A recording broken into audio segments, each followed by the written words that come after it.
So there's the Queen. She's going to speak. I can now tell you, the Queen will give a toast. There'll be their national anthem, then our national anthem, then President Trump will give a toast, and much more. I'll tell you all about the menu and the order of things in just a moment, but this is as good as it gets. Let's listen in.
Well, the Queen will offer a toast momentarily, followed by the American national anthem, followed by a toast from President Trump of the Queen, and quite a menu today. Steamed filet of halibut with watercress mousse, asparagus spears, and chervil sauce. Saddle of New Season Windsor lamb with herb stuffing, spring vegetables, port sauce. I think they would say herb. Strawberry sable with lemon, cream, a selection of assorted fresh fruits, and coffee and petit fours. And the speeches are to happen beginning almost immediately. And that's the highlights of it. I can tell you who's there, some of the people who are there. The Lord Mayor of London, not to be confused with the Mayor of London. The Mayor of London is Sadiq Khan, and previously mentioned here. The Lord Mayor of London is Peter Estlin. Mr. President, I'm delighted to welcome you and Mrs. Trump to Buckingham Palace this evening, just 12 months after our first meeting at Windsor. Visits by American presidents always remind us of the close and long-standing friendship between the United Kingdom and the United States. And I'm so glad that we have another opportunity to demonstrate the immense importance that both our countries attach to our relationship.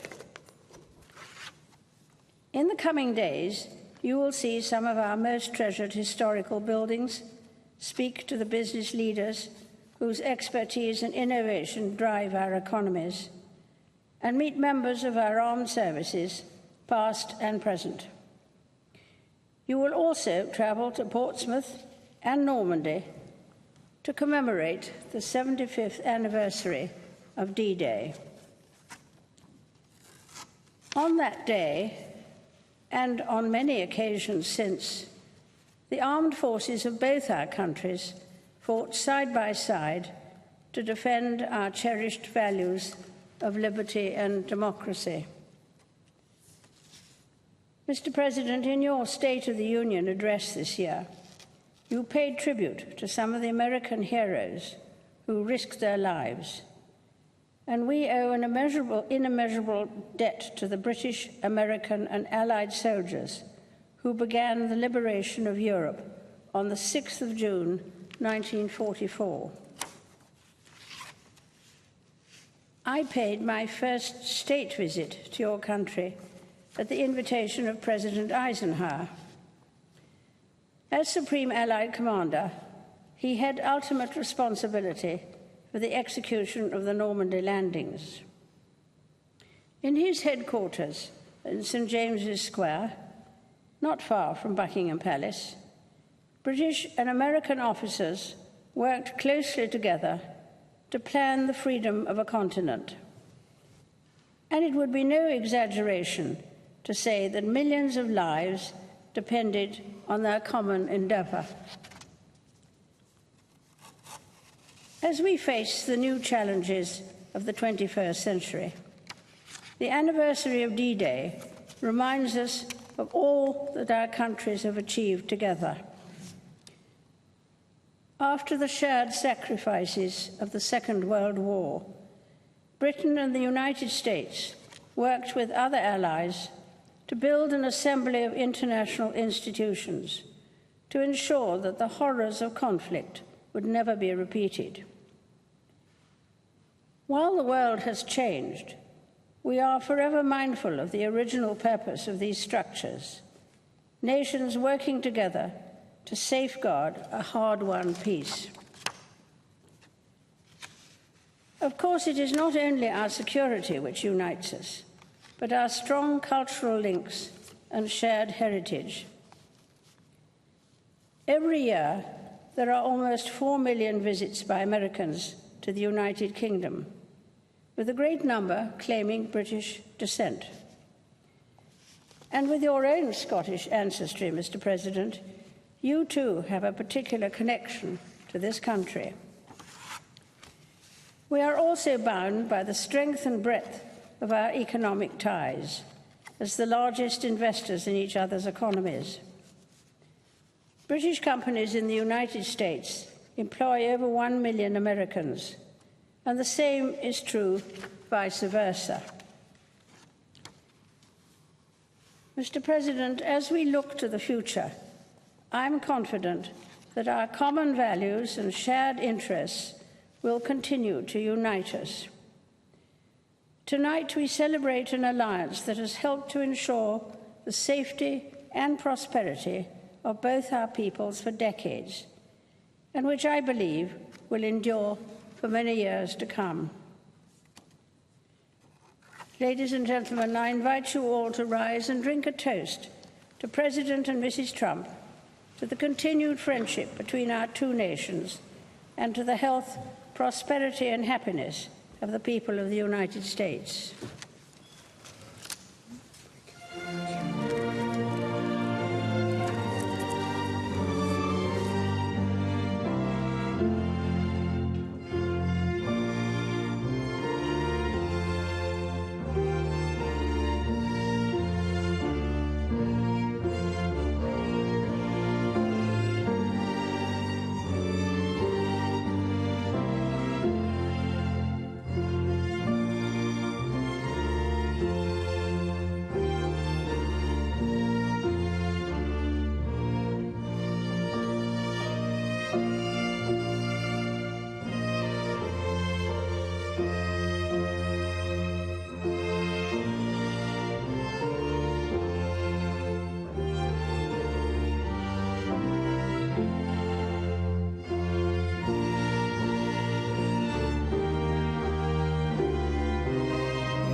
Your Majesty, Melania and I are profoundly honored to be your guests for this historic state visit. Thank you for your warm welcome, for this beautiful weather, your gracious hospitality, and Your Majesty's nearly 7 decades of treasured friendship with the United States of America. This week, we commemorate a mighty endeavor of righteous nations and one of the greatest undertakings in all of history. 75 years ago, more than 150,000 Allied troops were preparing on this island to parachute into France, storm the beaches of Normandy, and win back our civilization. As Her Majesty remembers, the British people had hoped and prayed and fought for this day for nearly 5 years. When Britain stood alone during the Blitz of 1940 and 1941, the Nazi war machine dropped thousands of bombs on this country and right on this magnificent city.